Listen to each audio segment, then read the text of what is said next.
kuncinya tracheostomy. Nah, dari prinsipnya ini nanti akan dikunci pakai udara. Jadi penguncinya ada di sebelah sini. Terus ketika dia diisi udara, dia akan gembung. Dampaknya apa? Dampaknya kalau dia nanti gembung, ini akan nyantol di trakeanya pasien. Udaranya masuk lewat yang dalam. Ini sebagai pengunci saja. Dan nanti dalam perawatan tracheostomi kita harus memastikan dia masih dalam kondisi terkunci. Karena beberapa kasus juga kayak kalian misalnya punya balon itu kan lama-lama bisa kempes sendiri. Ini juga pengunci dari tracheostomi.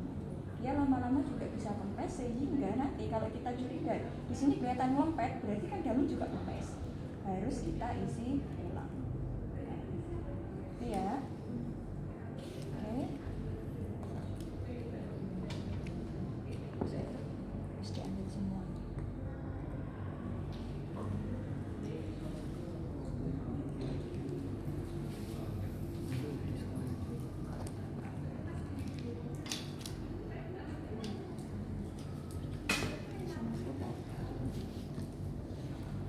Nanti posisinya sudah seperti ini ketika kalian ketemu pasien.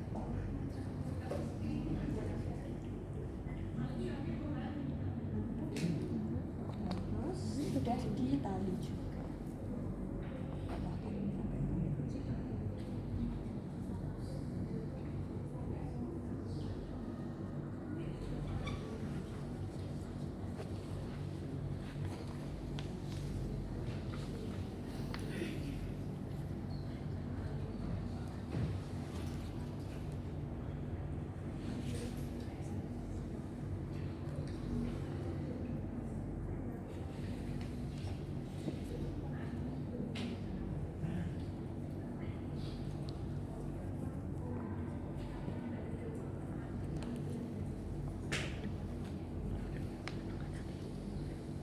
Nah, kita nanti ketemu pasien kondisinya sudah seperti ini, terus di sini akan ada oksigen yang masuk ke mesin misalnya kalau pasiennya pakai ventilator.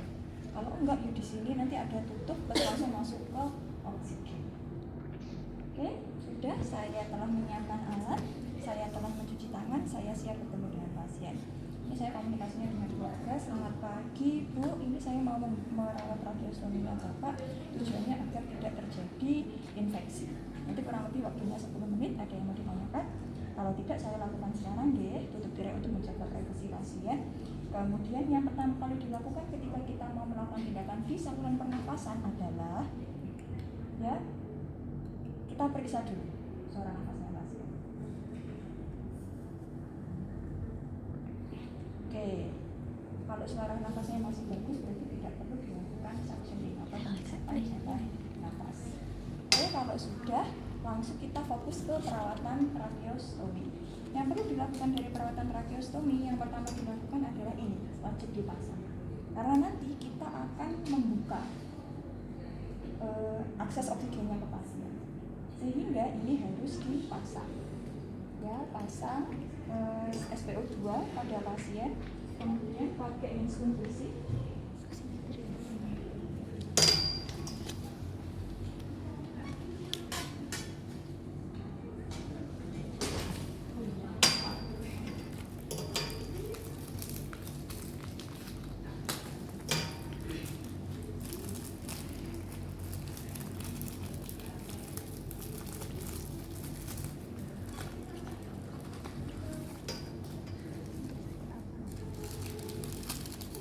Ini off the record ya, kalau dipasang gini aja. Pokoknya nanti kondisinya sudah seperti ini Pak.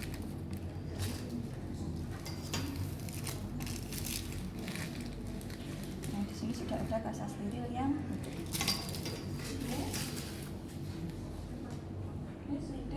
sudah mencuci tangan. Berikutnya saya sudah pakai masker dan juga pakai handscoon bersih.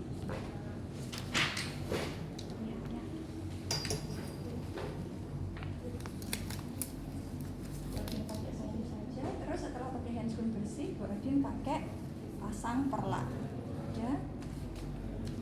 Pak, permisi nggih. Ini nanti jaga-jaga kalau selama proses suctionnya ada sputum yang keluar. Terus setelah itu pasang oximetri sudah, pasang munduk sudah. Terus yang perlu dilakukan lagi adalah cek balonnya. Karena setelah ini kita mau ngambil kasa, mau ngulik-ngulik tracheostominya, sehingga kalau longgar ada risiko tracheostominya copot. Ya, cek balon. Ini balonnya sudah ngembung. Kalaupun ditemukan tidak ngembung, prosedurnya seperti tadi. Mana ada disebutnya tadi? Ya, kita isi udara kurang lebih 2 cc, terus kemudian dimasukkan. Oke, sudah, balonnya sudah ngembung. Kemudian yang pertama kali dilakukan adalah karena di sini jenis pinsetnya cuma ada 2, ini boleh diambil pakai tangan saja. Ya, kita ambil kasanya. Oke, setelah kasa diambil, berikutnya sudah ya, bak instrumen steril dibuka. Terus, nah ketika kita membuka instrumen steril, pastikan kita ngasih air, terus kita memasukkan kasa. Minimal berapa dek kalau di SOP?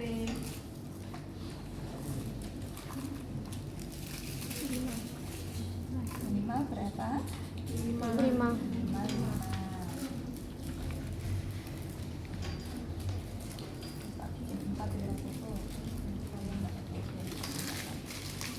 Oke, semua sudah siap. Terus pakai perlak, pakai ini. Nah, baru kita menggunakan hand spoon steril.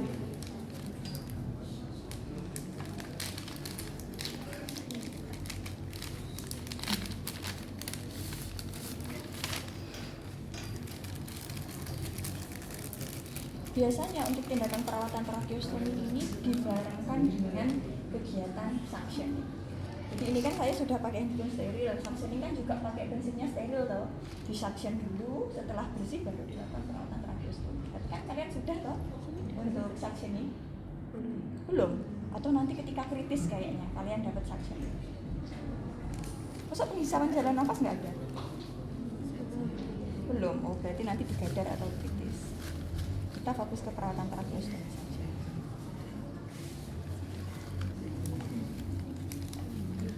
Ini materinya bener perawatan tracheostomi atau penghisapan jalan nafas, Dek? Tracheostomi. Tracheostomi ya?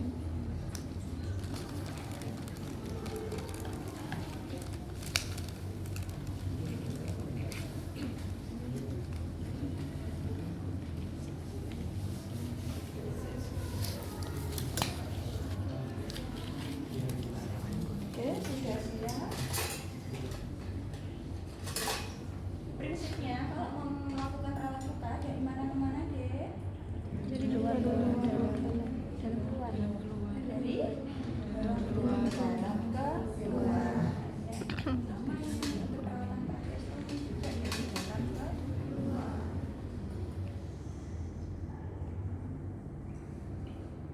Kalian boleh pinjam alat kayak gini terus kemudian belajar sendiri. Ya, yang dilakukan dulu apa prinsipnya nanti juga membersihkannya dari dalam ke luar. Dari dalam itu sebelah mana? Ya dari area kanulnya sini. Ya kita bersihkan. Kalau sudah, kita bersihkan juga area dalamnya sini. Prinsipnya gimana? Dari dalam ke luar.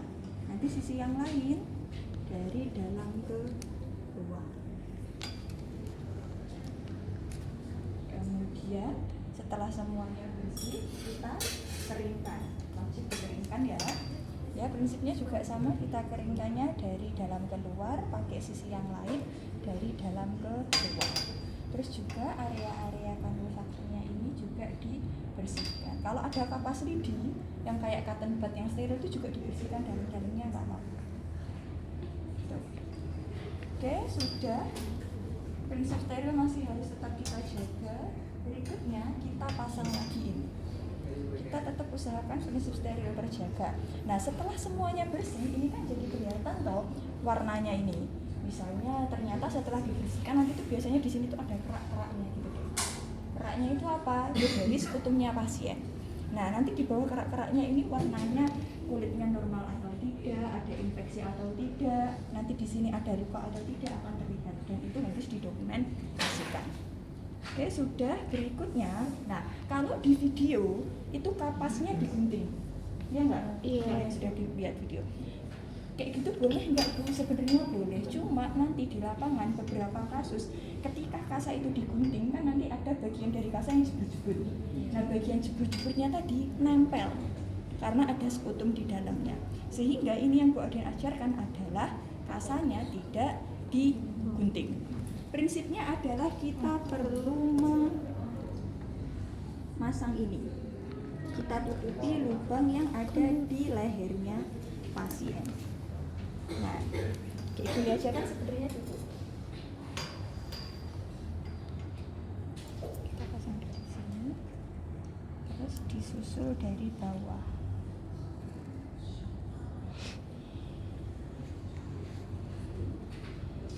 Oke, ini cukup, prinsip steril selesai. Setelah prinsip steril selesai, ya bebas. Kita bisa taruh dimanapun, terus kita buka tali tracheostominya. Kembali pastikan ketika kita mau buka tali tracheostomi, balonnya aduh pengembang, sorry off the record ya, kok malah buat ditarik on lagi kasanya. Kalau kejadian gimana Bu? Ya nanti diambil kasa yang baru.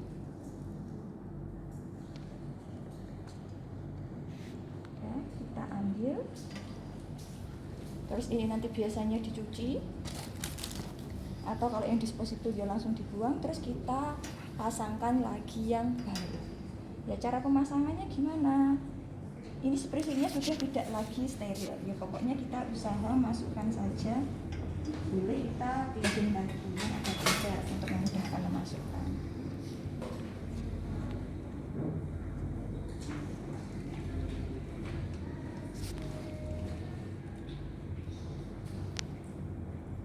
Terus usahakan ininya tidak terpelintir deh.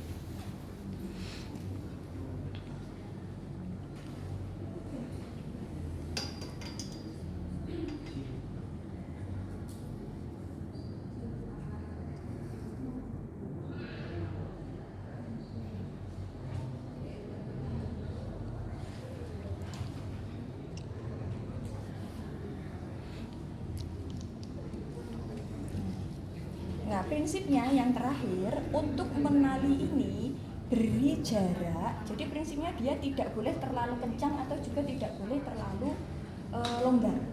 Kalau longgar pas ini apes kempes terus pasiennya batuk, ini bisa jatuh.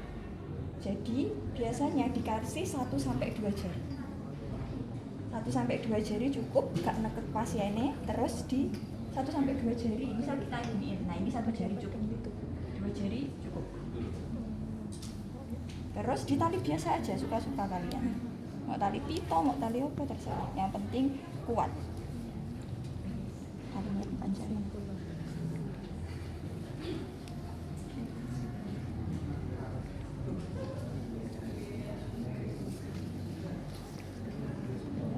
Kalau mau dirapikan, pakai pinset yang masih steril, kita rapikan ulang kasanya nggak apa-apa. Terus nanti kita pasangkan lagi oksigen.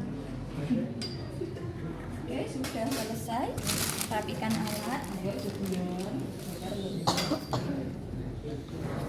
Rapikan alat. Terus jangan lupa selalu pantau SpO2 pasien masih stabil. Sudah.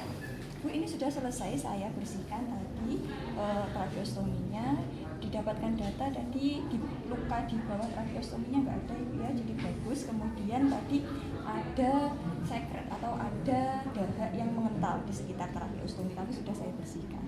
Terus selama proses pembersihan tadi juga saturasi oksigennya tetap bagus, tetap di rentang 98. Ada yang mau didiskusikan Bu? Kalau tidak ada, saya kembali ke station. Selamat siang.